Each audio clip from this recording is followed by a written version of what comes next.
The heavy oak doors of Royal Lodge have long stood as a fortress of privacy for the Duke of York. But just moments ago, a chilling breeze from Buckingham Palace swept through the halls of Windsor, carrying a message that can no longer be ignored. This is not just a family dispute, it is a seismic shift in the very foundations of the House of Windsor. The news that has just broken signals the definitive end of an era. Prince Andrew, once the war hero and the Queen's purported favorite son, is facing what can only be described as a royal eviction. And the architect of this cold, calculated maneuver is none other than the Prince of Wales himself, William. Hello, dear viewers, and thank you for joining us for this urgent update. Before we peel back the layers of this high-stakes power struggle, please take a moment to subscribe and hit that notification bell. Your engagement allows us to continue providing the deep-dive analysis you won't find in the mainstream headlines. Today, we are witnessing the Shadow King in action. While King Charles III may hold the scepter, it is the iron will of Prince William that is increasingly defining the moral boundaries of the new reign. For decades, Royal Lodge has been more than a residence. It has been a symbol of Andrew's remaining status. Nestled within the security of Windsor Great Park, the 30-room mansion was supposed to be his sanctuary. However, the optics of a disgraced prince living in such opulence, while refusing to cooperate fully with legal inquiries and distancing himself from the public eye, has become an unsustainable burden for the monarchy. For our viewers in the 55-plus demographic, you remember a time when the dignity of the crown was unquestioned. You remember the grace of the late Queen. What we are seeing now is a desperate, necessary effort to reclaim that dignity by cutting away the rot that threatens the entire institution. Sources close to Kensington Palace suggest that William's patience has finally reached its breaking point.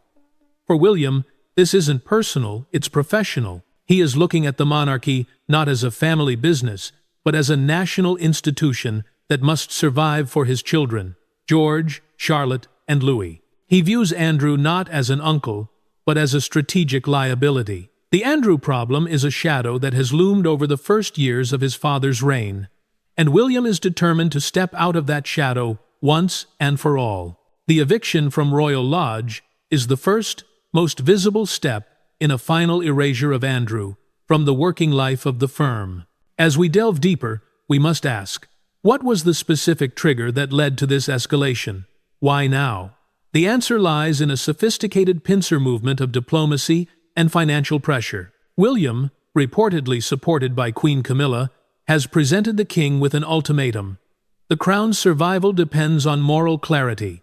To have a non-working royal, shrouded in the darkness of the Epstein scandal, occupying one of the most prestigious estates in the royal portfolio is, in William's eyes, an indefensible use of public trust and resources. This is the moment where the reluctant royal of the past officially becomes the sovereign strategist of the future. While the eviction notice from Royal Lodge is a physical blow, the true battle is being fought on the pages of the royal ledger.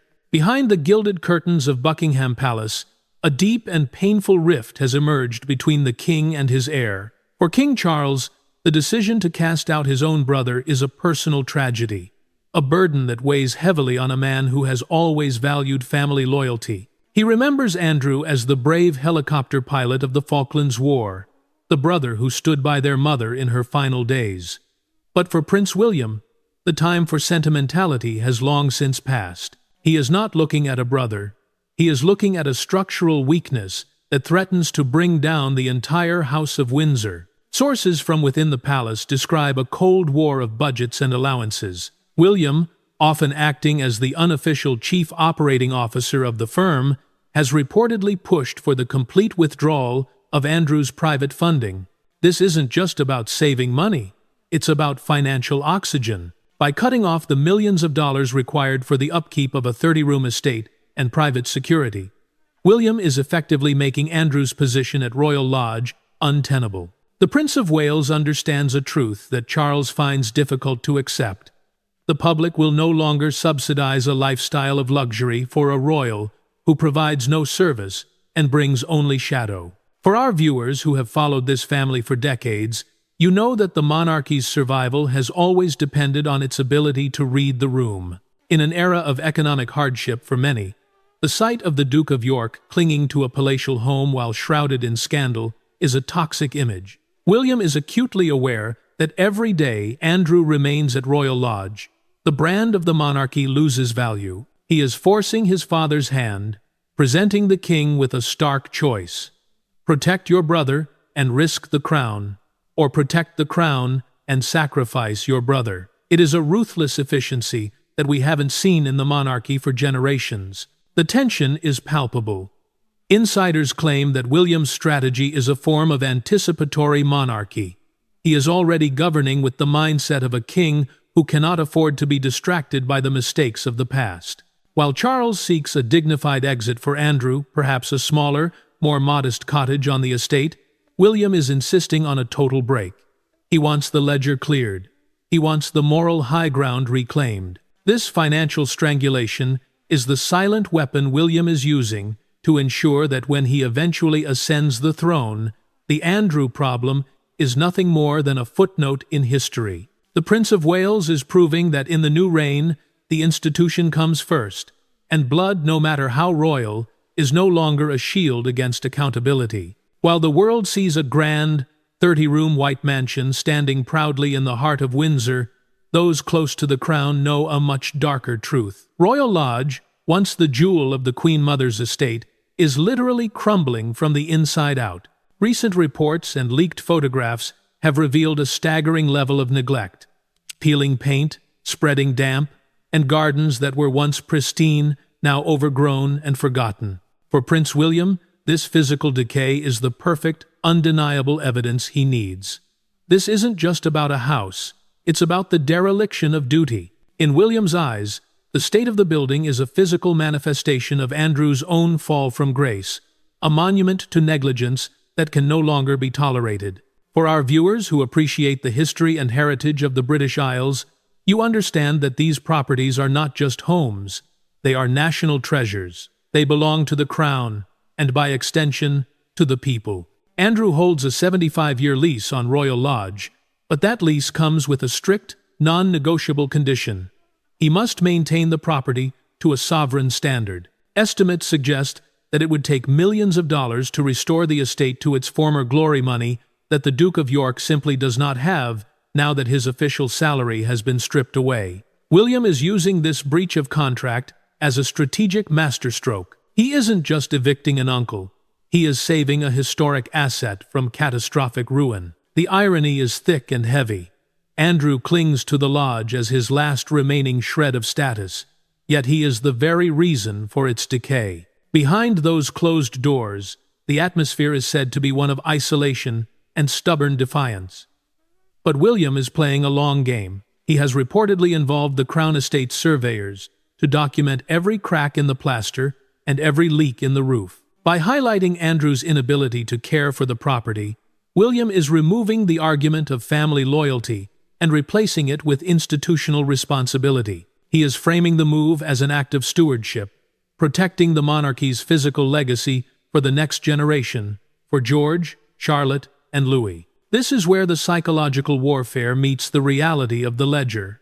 William knows that a prince who cannot afford the upkeep of his own palace is a prince who has lost his right to live in one. To the American audience who values hard work and self-reliance, the image of a man living in a crumbling palace he cannot afford to fix is the height of entitlement. William is tapping into this sentiment, ensuring that when the final move is made, the public will not see a victim, but a tenant who failed to meet his obligations. The walls of Royal Lodge are closing in, and as the paint continues to peel, so does the last of Andrew's protection within the House of Windsor. In the long and turbulent history of the House of Windsor, few relationships have been as complex or as fraught with tension as the one between Prince William and Queen Camilla. For years, they stood on opposite sides of a broken family. William, the grieving son of Diana, and Camilla, the woman who lived in the shadows of the Waleses' marriage. But today, a remarkable and perhaps chilling transformation has occurred. Behind the palace gates, the once bitter rivals have formed a formidable steel alliance. This is not an alliance born of affection, but of cold, hard necessity. Together, they have become the most powerful influence on King Charles, and their primary target is clear: the final removal of Prince Andrew from the royal fold. For our viewers who remember the War of the Waleses in the 90s, this partnership might seem impossible. However, both William and Camilla share a singular driving trait: pragmatism. Camilla, having spent decades fighting her way from a social pariah to queen consort, understands better than anyone the fragility of public perception. She knows that the monarchy's survival depends on being seen as a clean, efficient, and morally upright unit. William shares this vision. He recognizes that Camilla is not just his father's wife, but his most trusted advisor. By aligning his iron will with Camilla's subtle influence, William has created a pincer movement that leaves the king with very little room to maneuver in defense of his brother. Sources suggest that the conversations held over private dinners at Clarence House are often focused on the Andrew problem. While Charles may be moved by his brother's pleas of family loyalty, Camilla is there to remind him of the reputational cost. She provides the emotional support Charles needs to make the difficult decisions, while William provides the strategic pressure. This united front is a signal to the world that the new guard of the monarchy is not just the Prince and Princess of Wales, but a consolidated leadership team that will not allow individual scandals to jeopardize the institution. It is a ruthless, calculated approach to power that marks a departure from the more sentimental reign of the past. This alliance also sends a powerful message to Prince Andrew himself. He can no longer play one family member against another. In the past, he might have found a sympathetic ear in his brother, but with William and Camilla standing shoulder to shoulder, the Duke of York finds himself utterly isolated. To our American audience, this is the ultimate boardroom maneuver, the removal of a liability by the company's most powerful stakeholders. William is proving that he is willing to work with anyone, even those he once held at a distance, to ensure the crown remains untarnished. The Steel Alliance is the silent engine driving the royal eviction, proving that in the quest for survival, the House of Windsor is more united and more dangerous to its enemies than ever before. Behind the defiant facade that Prince Andrew presents to the world, there is a deep, cold, and paralyzing fear. It is not just the fear of losing a home, but the fear of what happens when the protective shield of the monarchy is finally and fully withdrawn. For years, the Duke of York has relied on the royal umbrella to weather the storm of the Jeffrey Epstein scandal. But as Prince William moves to finalize the eviction from Royal Lodge, Andrew is facing the terrifying reality of being cast out into the legal wilderness. Without the official status of a working royal, and without the implicit protection of the sovereign, the ghosts of his past are beginning to circle closer than ever before. For our American audience, who have closely followed the developments of the Epstein investigations, you understand that accountability is a fire that does not easily die out. Prince William understands this too. In the private corridors of Kensington Palace, William is reportedly briefed on every legal nuance of his uncle's situation. He views the Epstein connection not just as a past mistake, but as a moral vacuum that continues to suck the life out of the monarchy's reputation. William's insistence on the eviction is a strategic surgical strike designed to sever the last link between the crown and Andrew's legal liabilities. He knows that as long as Andrew resides in a palace-level estate, the institution remains a target for critics and lawyers alike. The fear within Royal Lodge is palpable. Sources claim that Andrew is terrified that once he is moved to a smaller, less secure residence, the barriers to further legal action will crumble. He fears that the final erasure planned by William will lead to a total loss of privacy and, eventually, the exposure of secrets that have remained hidden for decades. William, however, is unmoved.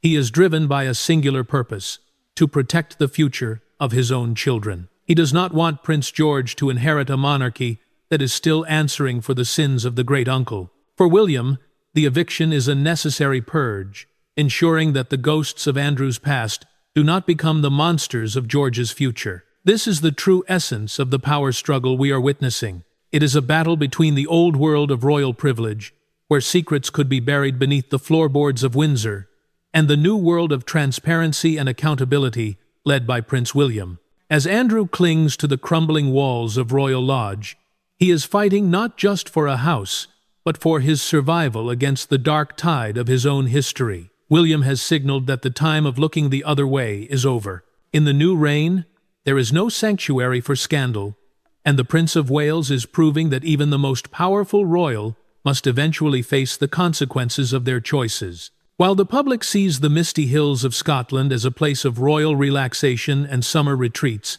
the granite walls of Balmoral Castle recently played host to a scene of cold, corporate execution. This was the long-rumored Balmoral Summit, a gathering not of a family, but of a firm. In a private study, away from the eyes of staff and the comfort of tradition, King Charles, Prince William, and the Duke of York sat across from one another. But this was no longer a conversation between brothers or a father and his son. According to those with ears inside the palace, the atmosphere was as frigid as the Scottish winter. It was here that Prince William, supported by the men in grey suits, the powerful private secretaries who managed the monarchy, presented the final, non-negotiable ultimatum. For our viewers who have followed the protocol of the British Crown, you know that Balmoral was the late Queen's sanctuary.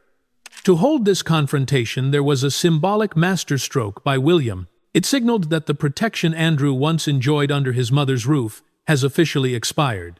During the meeting, William reportedly laid out a dossier of reputational damage and financial liability. He didn't lead with emotion. He led with data. He showed the king the polling numbers, the projected costs of the Royal Lodge repairs, and the strategic risk of Andrew's continued presence. William was not there to ask for his uncle's removal. He was there to demonstrate that the removal had already become a mathematical necessity. The confrontation was said to be explosive. Andrew, clinging to the pride that has characterized his life, reportedly reminded his brother and nephew of his 75-year lease and his status as a Knight of the Garter. But the Shadow King remained silent and unmoved. William's presence in that room was a clear indication that the hierarchy has shifted. While Charles may sit at the head of the table, it is William's vision for a slimmed-down, sanitized monarchy that is driving the agenda. The king, caught between his instinct to protect his sibling and his duty to his heir, looked on as William effectively dismantled Andrew's defense. To our audience in America, this is the moment in the movie where the old guard realizes the world has changed. The Balmoral Summit marked the end of Andrew's ability to negotiate. He was presented with a choice: a dignified, quiet exit to a smaller residence like Frogmore Cottage, or a forced public eviction that would strip away the last of his royal dignity. William has ensured there is no third option. This summit was the final proof that the Prince of Wales is no longer waiting for his reign to begin.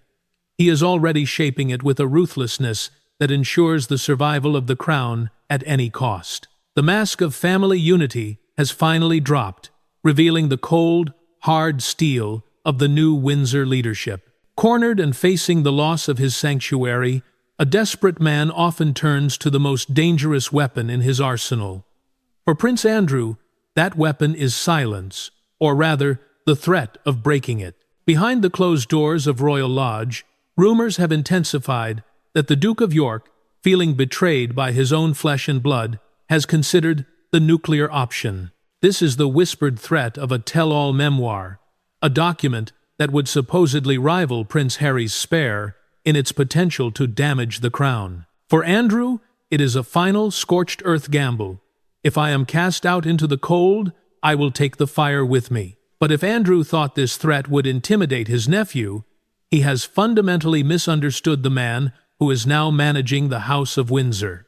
For our viewers who have witnessed the countless scandals of the 90s and the early 2000s, you know that the monarchy's greatest fear has always been the unauthorized truth. Andrew believes he holds leverage secrets of the past, details of private conversations, and the inner workings of the late Queen's private life. He is attempting to use this potential memoir as a bargaining chip to keep his home and his security. However, Prince William is not his father. He is not a man who negotiates under duress.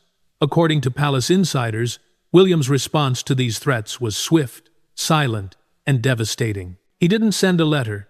He sent a clear signal through the men in grey suits that any attempt to weaponize family secrets would result in the total and permanent cessation of all royal support. William's strategy of suppression is a masterclass in institutional power. He knows that Andrew's leverage is an illusion. In the modern age, a memoir from a disgraced prince would not bring sympathy. It would only invite further scrutiny and legal peril. William has reportedly made it clear that if Andrew chooses the path of the whistleblower, the Crown will retaliate with the full weight of its legal and historical archives. To the American audience who values transparency, this might look like a cold-blooded suppression of the truth, but in the world of the Windsors, it is called sovereign protection. William is proving that he is willing to be the villain in Andrew's story if it means being the hero of the monarchy's survival. The power dynamic has shifted so completely that Andrew's threats have only served to accelerate his downfall. By even suggesting a tell-all book, Andrew has proven to William that he is a clear and present danger to the future of the crown. This has given William the ultimate justification to cut the ties completely. There will be no more negotiations. There will be no more family dinners. William has effectively placed a gag order on his uncle, not through a court of law, but through the crushing pressure of financial and social isolation. The Prince of Wales is showing the world that while the king may offer mercy, the Shadow King offers only the reality of the consequences. Andrew's desperate gamble has failed, leaving him more isolated than ever as the cold walls of Royal Lodge continue to close in. Beyond the immediate struggle for the keys to Royal Lodge, there is a much deeper, more profound motivation driving Prince William's iron-fisted strategy. This is not merely a dispute over property or a clash of royal egos. It is a calculated war for the future. As Prince William looks at his oldest son, George, he doesn't just see a child. He sees a future sovereign who must inherit a monarchy that is clean, relevant, and beyond reproach. William is acutely aware that the shadows of the past, if left unaddressed, have a way of poisoning the future. By forcing Prince Andrew out now, William is performing a necessary, albeit painful, surgical procedure on the monarchy, ensuring that when George eventually ascends the throne, the Andrew problem is a distant memory, not a recurring nightmare. For our viewers in the 55-plus demographic, you understand the weight of legacy. You know that the greatest gift a father can give a son is a path cleared of obstacles. William is determined to be the guardian who stands between his children and the scandals that dogged his own youth. He witnessed firsthand the damage that personal indiscretions and public humiliations did to his mother, Diana, and the institution she served.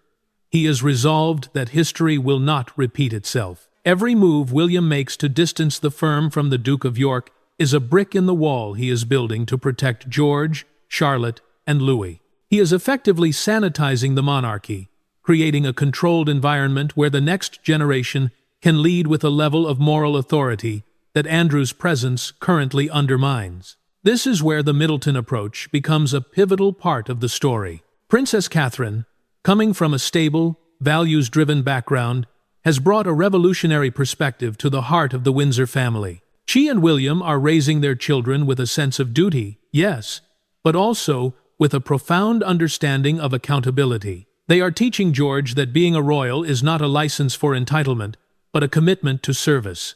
In this new world order, there is no room for a disgraced uncle who clings to palace life while evading responsibility. Catherine's influence has fortified William's resolve. Together, they are ensuring that their children's lives are rooted in reality and integrity, far removed from the entitled shadows of Royal Lodge. To our American audience, this is the ultimate act of future-proofing. William is managing the monarchy with the foresight of a high-level CEO, recognizing that the brand's value in 20 or 30 years depends on the actions taken today. He knows that in an increasingly transparent world, the monarchy cannot afford any dark corners. By removing Andrew, William is removing the target from George's back. He is ensuring that the questions George will face as king are about the environment, social justice, and global leadership, not about the hidden sins of a previous era. The eviction from Royal Lodge is William's way of saying that the crown's survival is more important than any individual's pride. He is the guardian of the future, proving that the most powerful thing a king-in-waiting can do is protect the innocence and the integrity of the king-to-be. While the dispute over Royal Lodge may seem like a localized family drama, Its ripples are felt far beyond the shores of the United Kingdom. The British monarchy is not just a family, it is one of the most recognizable global brands in history, acting as a cornerstone of the nation's soft power. For Prince William, the Andrew problem has been a persistent poison in the Crown's international relations, particularly with the Commonwealth and key allies like the United States. By decisively moving to force his uncle into the shadows, William is sending a powerful, coded message to the world. The House of Windsor is no longer a place where privilege grants immunity. He is signaling that the firm is undergoing a rigorous ethical audit, preparing itself for a post-Elizabethan era where its survival depends on its moral standing, not just its historical lineage. For our viewers who understand the complexities of global diplomacy, you know that the monarchy serves as the ultimate ambassador for Britain. Every time Prince William travels abroad, whether to promote the Earthshot Prize or to engage in high-level diplomacy, the shadow of Prince Andrew's past associations has loomed in the background. It provides an easy target for critics of the institution, allowing them to frame the monarchy as a relic of an unaccountable colonial past. William is acutely aware of this.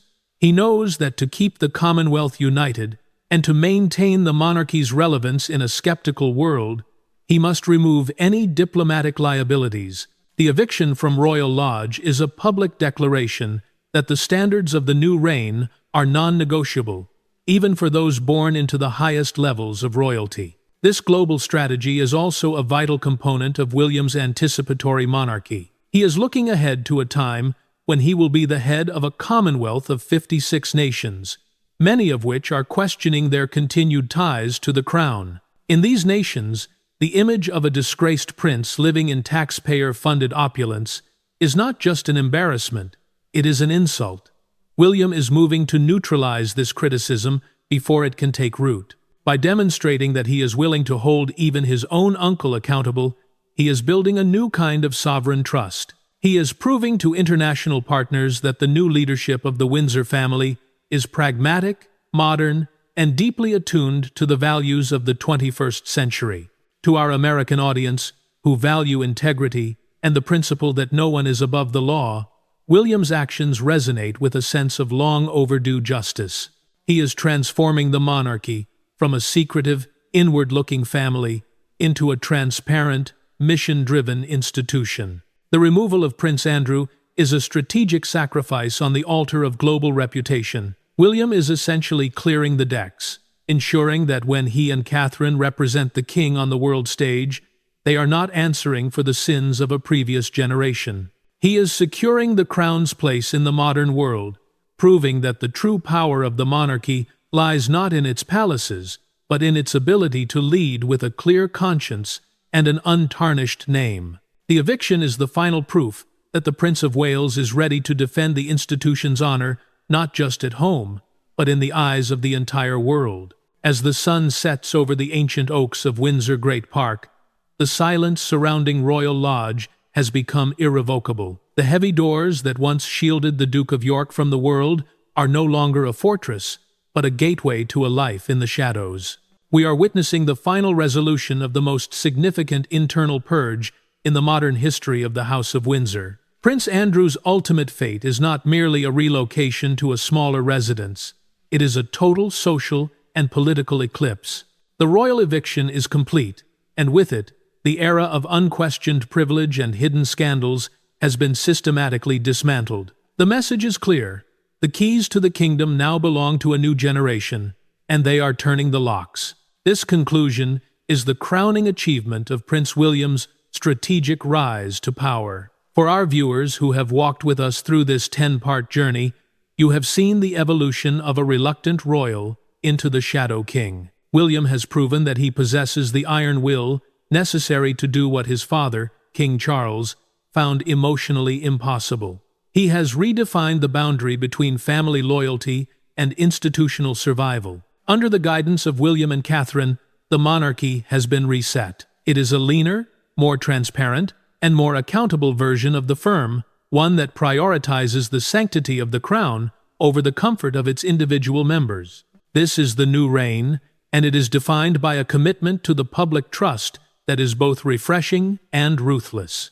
For you, our loyal audience, who have witnessed the transitions of the monarchy over the decades, this moment feels like a turning point in history itself. You have seen the House of Windsor survive wars, divorces, and tragedies. But the removal of Prince Andrew represents something different, a conscious choice to evolve.